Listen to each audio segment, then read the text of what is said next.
Welcome to We Fucking Love TV. My name's Josh. Over there we got Nick, and we got Skinny Beard as a special guest. Skinny Beard is here. He's playing a little guitar in the background, so don't be alarmed. Anyway, what are we talking about? Well, we were discussing Game of Thrones before we hit record, so we'll probably get off microphone shy now. I said it was a really good episode, which was episode what of this season? 4. Episode 4. Josh said he didn't remember what Not to get happened, confused with A New Hope. but Jay said it wasn't that awesome, so elaborate there, Jay. Well, it was a little bit more intense than the other 3 episodes, but still a little lackluster on the intensity that was building in the first season, I thought. Yeah. But, I mean... I think it's picking up. The first season, it was about episode 4 before I was like, Yeah, okay, this is what's going on. And I really was starting to put it together I was getting ready in the to say 4th the same episode thing. because I haven't read the book. So I was starting to put it together to where I was like, oh, okay, we got this guy's this, and this one wants this, and this one, you know, it was all finally coming together in my head. And I'm actually... Are you having a little trouble keeping up with all the characters this season? Because I am. all Good the additional... Yeah, they are throwing a lot at us. That's one thing that I've noticed gives you a little bit more advantage if you've read the books, because you have a little bit more background about everybody, who they are, and why they're in the... But obviously they don't expect it. You know, the show's producers don't expect everybody to go out and read the books. No more than, you know, the Harry Potter producers expected you to go out and read the books on those to see what was going on, you know. True. I mean, that's the way the book is, too. It doesn't really give you any warning that, hey, here's a new character. It's just all of a sudden there's a chapter about with a new character, so... I actually think Game of Thrones could benefit from maybe focusing on 1 or 2 characters per episode in the beginning. So you can follow them a little bit. Kind of like Lost did. Yeah, maybe some, you know, character-centric episodes. You know, it wouldn't hurt. Yeah. Well, And like Mad Men still does to a point, you know. I think that the way they're formatting it is a direct, an inside thing with the fans of the series of the books, because it's exactly the same chapters as the books, basically. Right. It's well done. I attempted to read the book, and then when you told me that it follows it almost exactly, I was like, I'm not going to read the books. I'm just going to enjoy the show, because I didn't want to spoil anything. And I knew if I got to reading, then I'd be on book 3 and still be trying to watch, you know, season 2. I'm sort of staying a little bit ahead of the show. I'm almost done with the second book, and the second season of it changes quite a bit from the book, so you might want to read it if you're interested. Okay. How many books are there? Right now 7. there's 6. Good lord. But he's still not finished with it. Yeah, 1 or 2 more to go, I believe. Still a better love story than Twilight. Yes. And The Walking Dead, I'm that way with The Walking Dead. I've just started reading ahead with the comics to where I'm like, this show moves way too slow. I want to see what's going on. And I actually find the comics to be more satisfying than the show.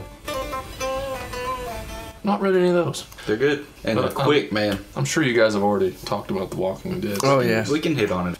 Give us your thoughts. Okay. Well, I thought The Walking Dead second season, first half was boring. Second half was First half was crazy really intense. I completely agree with everything you just boring. First said. half was really boring. Wow. I didn't really agree with what they did with Rick's character at the end, though. He just kind of went over the deep end, didn't he? This is a Ricktatorship now? What's that all about? It's like a complete abandonment from what his character has been the entire show so far. Well, I think he had to go there, you know. As opposed to the comics, Shane stuck around way after his... And I think that was an improvement over the comic, because, I mean, what they did with Shane's character, the way they drug it out, it gave it more of an impact when he actually was executed. Right. But now Rick, after he makes a statement, plays a little lick. But Rick is kind of both characters now in a way. He's taking on that dark side and taking on that, this is what we're going to do, and it doesn't matter. And now he has nobody to argue with. You know, he's kind of Shane and Rick in a way. True that. So where do you think it's going to go now? Well, I think they'll go to the prison that it foreshadowed at the end of that. What is it, a prison, though? Is that exactly what it is? Yeah, everybody's calling it a Obviously prison. Is that what that is? Yeah. Okay. Abandoned prison. Oh, okay. Yeah. Of course it's abandoned. Every fucking building's abandoned now. Except for the people from Alcatraz that are coming back to life and showing up Right. there. But, you know, Cross generation. this actually, Entertainment Weekly had this article called TV's Crash and Burn Problem, where they were talking about a couple of years ago, Aaron Sorkin said that the difference between writing for film and writing for TV is all middle. And they went on to hit 3 different kinds of this. One being the big vision that we don't trust. The second one, the big idea that's an excuse for a little idea. And the third one is the one I want to talk about, the big quest that leads to instant paralysis. So here's what they say. Have you seen ABC's Missing, the drama in which Ashley Judd is searching for a kidnapped teenage son? If you haven't, I can fill you in on everything you missed so far. Ashley Judd is searching for her kidnapped teenage son. That's all. That's all that's possible. He's not going to turn up dead, because then the show's title would have to change to Dead, which is uninviting, especially when paired with Grey's Anatomy. He's not going to be returned safely, because then the show's over. That leaves just two possibilities. A holy crap game changer. He isn't really kidnapped. He's not really your son. That woman is really Winona Judd. Or the likelier reality that every week Ashley Judd will look for her son, not quite find him, and learn a minute more of backstory about why he disappeared. When resolving the plot means destroying the show, audiences tend to catch on fast. We've touched on that subject several times in here, how we haven't really actually said TV's all middle, but we've touched on it. And once we catch on to what the formula of the show is, and me especially, I get bored of that type of show. When I catch on to the formula and I'm like, okay, what can come of this? When you can guess what's going to happen in every fucking episode. They've got to do this, then they've got to get to point B, then this is going to happen in the middle, which changes everything. But in the end, they're no closer to what they're trying to find in the first place. Well, that's why shows should always start off with a grand plot, but beginning,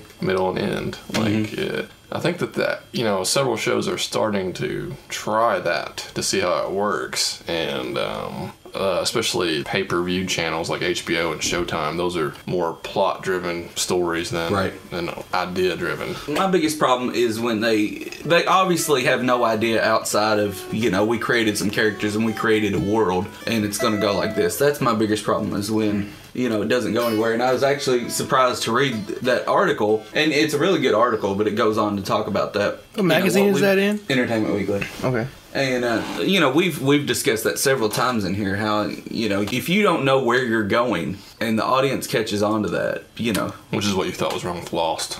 Yeah, isn't that what you said a couple weeks ago? If you know exactly where your show is going, then I'm not going to watch it or whatever. And if you don't know. Yeah. If you don't know where your show is going, then I'm not going to watch it. And you're like, if you could tell me where your show is going to go by the season finale, then I'll watch it or whatever. I can't remember word for word what you said. Yeah. If you can say you went into, the producer's That's office. one thing that's weird about HBO for me, though, is they come out with these awesome fucking shows, but they only last, 2 or 3 seasons? Like Deadwood and all those other shows? Yeah. Yeah. Well, it all depends on the audience, I guess. Don't get Jay started on Deadwood.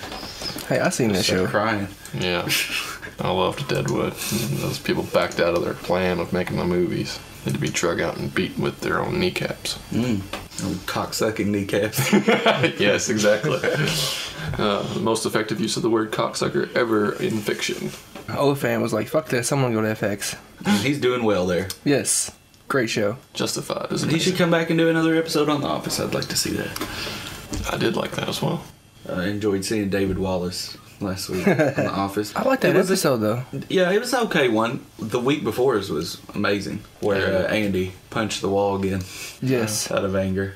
Did you see that? You've seen it, right? No. Oh, I'm sorry. It's obvious that it's coming, though. Did you see the awesome cameo at the end of Office this week? This week? What was it? Champion, dude. Oh, I read about that, but I didn't notice it was that dog. Yes. Yeah. I was like, that dog's got 3. Wait, that's Champion. That's Andy and fucking April's dog. Right. Nice. Yeah. From Parks and Rec. Where's Parks and Rec going? Like, if she wins... Did you watch the debate? Yeah. If she wins... Is she still going to work for the Parks and Rec department? I don't think so. Or have they figured out that the Parks and Rec department isn't as funny as if everybody worked for, a bigger government entity? Or I really don't see Parks and Rec going past 5 seasons. I don't know what more they can do with it, really. To me, sometimes I'll watch an episode and I'm like, that was so incredibly funny. Yeah. And then other times I'll watch an episode and I was like, well, they're just treading water. But that's kind of what The Office is doing now. But The Office is on season 8, where Parks and Rec is on season 4. Yep, season 4. So I kind of start worrying about it, because I'm like, do they want to end it in 5 years? Because usually when I'm really laughing, it's not anything to do with the plot. It's usually just the actors on screen get this really... Like Andy acting out Roadhouse and shit. Yes. It's usually that. It's, the great actors on screen or something. But I read he improvised all that. That wasn't scripted. Really? Yeah. That's amazing. I was loving that. Well, I mean, I haven't got to see many of the recent episodes, but the last one I saw was the funniest episode of sitcom TV I believe I'd ever watched. Well, you've got to tell us which one it was. Yeah. The one where Leslie was trying to have that big, where she was going to announce that she was running or something, and she was trying to get the guy who would dunk the basketball in the ice Death Rock rink. Trip. What's his name? What? No, that wasn't him. That's the other basketball star. What do they call him? That worked in for their. Oh, I haven't watched enough of this season. God, I went full retard. Well, I don't know, but at the end where he's running across the ice and he slips, says he's running to dunk it. Oh, that was a good episode where they're all out there on the ice and they all Yes. fucking slipping around. And My favorite that was episode great. ever still is the one where Tom's on there and doing his whole spiel about what he calls everything. Oh yeah, Like a chicky chicky pom pom. The same as chicky chicky pom pom. That one is just really that was like, funny. I wonder if that was scripted. I Because don't know. if that was just him off the cuff, oh wow. I wouldn't doubt it. I wouldn't doubt that a bit. But I mean, I want to see Parks and Rec continue. Don't get me wrong. I'm just interested to see how this season's going to wrap up, so that I know. Going back to what you were saying earlier, is like the season 4 feels kind of slow and kind of boring. But Either they're building to something or that's they're what running yeah, out. that's what I was getting ready to say. Either they know exactly where they're going. Actually, I think I read that they were like working on 2 different season finales this season. Hmm. That's troublesome. They had written 2 different season finales. Yeah. I mean, it's just troublesome if they think they're in fear of cancellation or something. Or they're in fear of audience reaction to their concept. That's true. I don't know. I'm not happy Test with audience. Ann and Tom together. I don't really want to. I don't know why they started that shit. Who? What? No, we didn't say that. No, no, You're no. behind. Jake. Spoiler alert. Yeah. Thanks, Nick. You dick. Oh wait, no. I knew that they were together. Okay. Okay, good. They're still together though. I thought she's getting back with what's his name. They break up like once an episode, right? Yeah. Yeah. Interesting. Y'all watch The New Girl? I enjoy it. I haven't seen Love it it. yet.